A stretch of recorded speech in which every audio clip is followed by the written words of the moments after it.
Hello and welcome to another edition of Block Punks with me, Gillian Gotso, for Cryptowriter.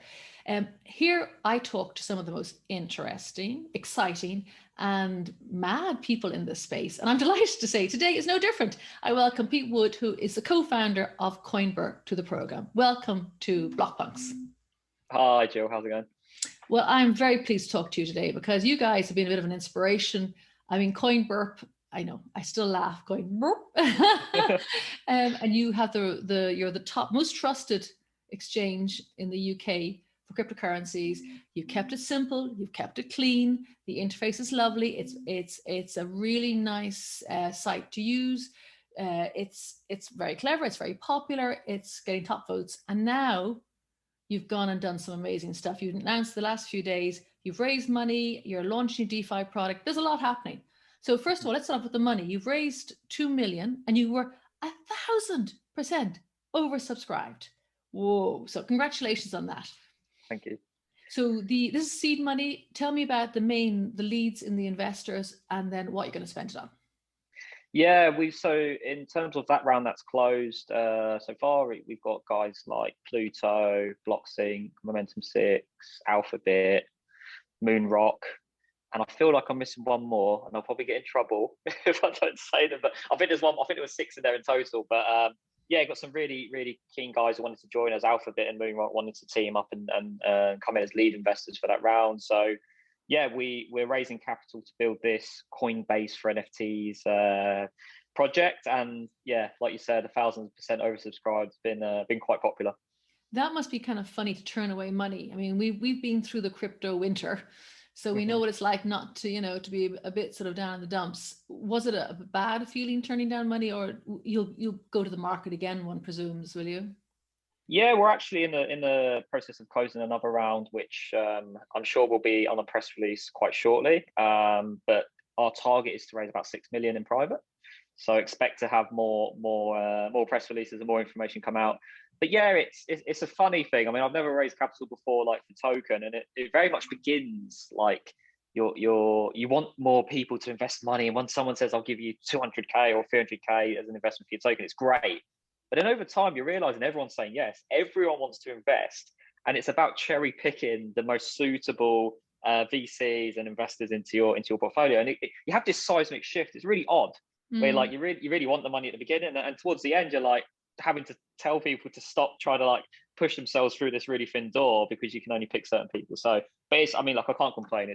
We're in an amazing position. It's a good place to be. So Coinbase for NFTs, and actually that's interesting because in your earlier promotional stuff, you would say you're like Coinbase, only better because you didn't charge the big fees. So Coinbase for NFTs. So that talks to the ubiquitousness that you're aiming for with NFTs, one presumes. Yes. So what we found were, and it was just a survey, like a survey we done for our existing customer base. So we asked them generally to begin with, like what they thought of DeFi, whether they'd invested in DeFi, whether they were interested in DeFi. And a large portion of our customers, it was 33%, right? A third of our customers come back and said that they were interested in DeFi, but they hadn't yet invested.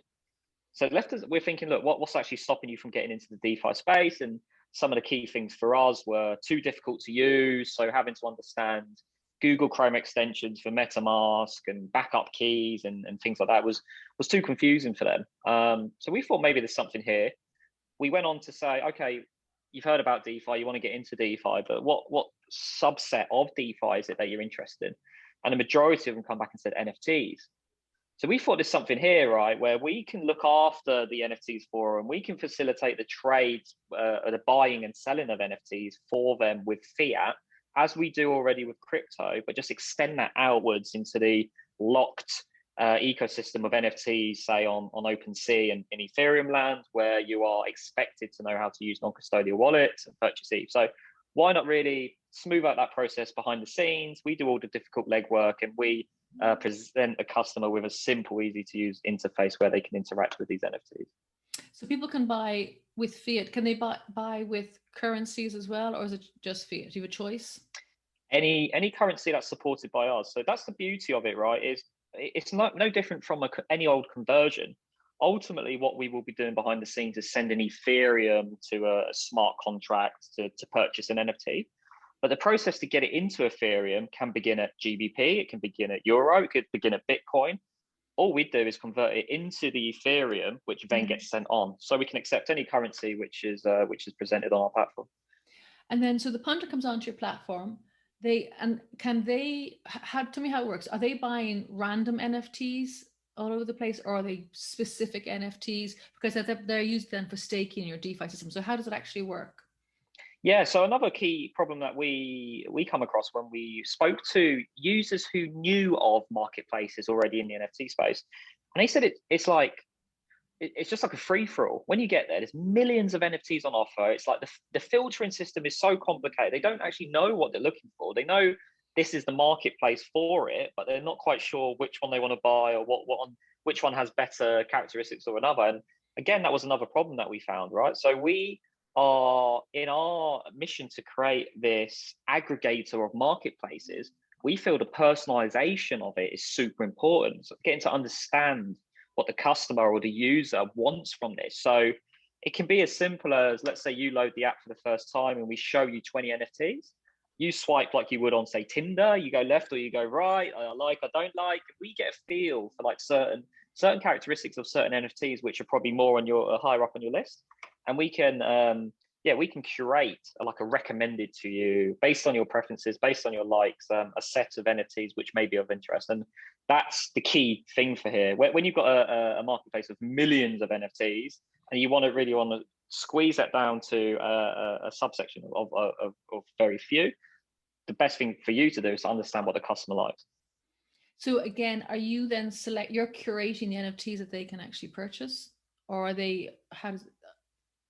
So they'll still have the option of breaking out of the custom filter that we've applied for them. Okay. But we would just steer them in a direction. We say, look, you may like these, you may like the look of these, but of course you can continue and look at all the NFTs you want. But to give them an idea of what they could like based on the preferences and their choices, I think is a good start. Yeah.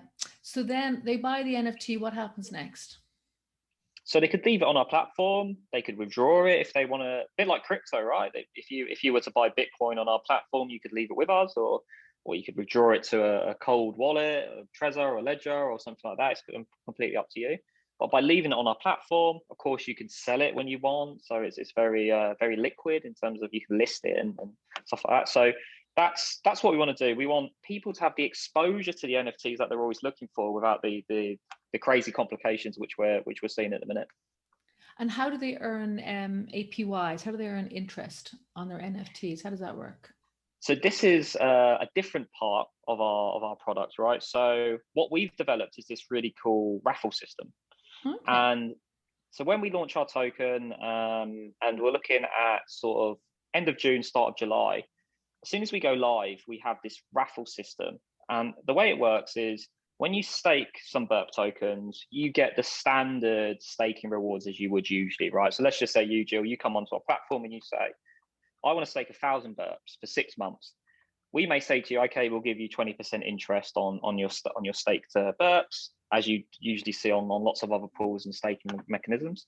Not only do you get those rewards, you also get entry into a raffle system, like a lottery. Mm-hmm. And the prizes that are on offer are a mixture of partnerships that we've established in the NFT space. So our lead one will be Sandbox.game.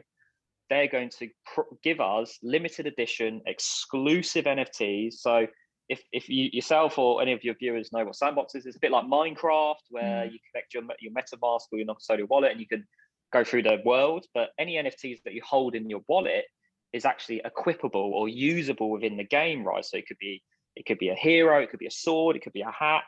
There's plenty of options that you can have in there.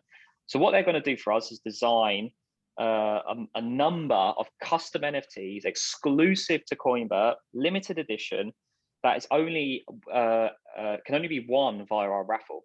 So the only way you can enter the raffle is by staking Burp. The only way to win the prizes is by entering the raffle. So just by you staking Burp, you have the chance to win these NFTs. But amongst the mix as well, we are throwing in some of our own generative NFTs, right? And there's very few, very scarce. And all of these NFTs, to add another layer onto it, we call them variable rarity. So they're all ranked in terms of rarity. Every single one, common, up to legendary, depending on the characteristics of it. And the reason we add this extra layer of rarity on there and the extra value is if you then go and let's say you're lucky enough to win a sandbox mascot, this legendary mascot, there's only one of them in existence, there'll never be any more, we would assign a 2x multiplier to it. And when you go and stake some more burp, if it was 1,000 burps for 6 months, where we would have said, okay, Jill, you get 20% interest, because you have this legendary NFT in your wallet, you get the 2x multiplier on the interest, you get 40%. So that's gamification, but actually with interest involved. Exactly, yeah. Ooh, that's nice, especially in a period of zero interest everywhere else. Wow, and when is that launching? So we're looking at end of June, start of July. Bit of an exclusive view. We've just been accepted on Polkastarter. So we will be launching our public token through Polkastarter. We're in talks with a number of other IEO platforms just to see if we can do this really cool, it's like a dual launch pad where we run something. It's very different. If you think of it in terms of customer base, right, you've got IDOs, initial decentralized exchange offerings, which are very much for the DeFi people. And then you've got IEOs, initial exchange offering on the well-known exchanges like Binance and KuCoin. They're two completely different sets of customers. So what we're looking to do is to run our public sale on both at the same time, at the same price, and it ends at the same time as well. So we're looking into that. Has someone done that before?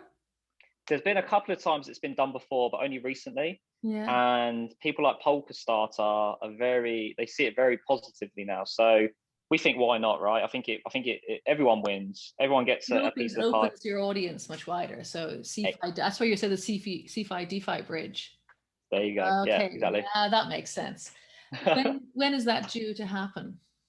So yeah, on that, it will still be sort of end of June, start of July at the minute. So if people want to get involved and find out more, where do they go? Yeah, so follow us on Twitter. We're just at CoinBurp. Sign up to the website, coinburp.com. Just give us your email. Just set up an account with an email and password. We'll be sure to send out a lot of the information via email there. And yeah, follow us on Telegram as well. We've got a group on there. They're probably the three main sources of information you can find us on. Wow. Well, I wish you the best of luck. It's amazing. 1,000% oversubscribed. But I have to say, fair play. A lot of hard graft. You're not, how many years are you? Are you 3 years? 4? 3 years with CoinBurp, 7 years in crypto. Yeah, and you have an established team. You've got overhead, you've got people. It's not, you're a proper business. Yeah, it's starting to feel like that now. Yeah. Thanks, says Pete. I just raved too. Brilliant. I hope I'm a proper business. No, thank you so much again. That's brilliant, and I look forward to following your progress in the future. Cheers, Joe. Thank you.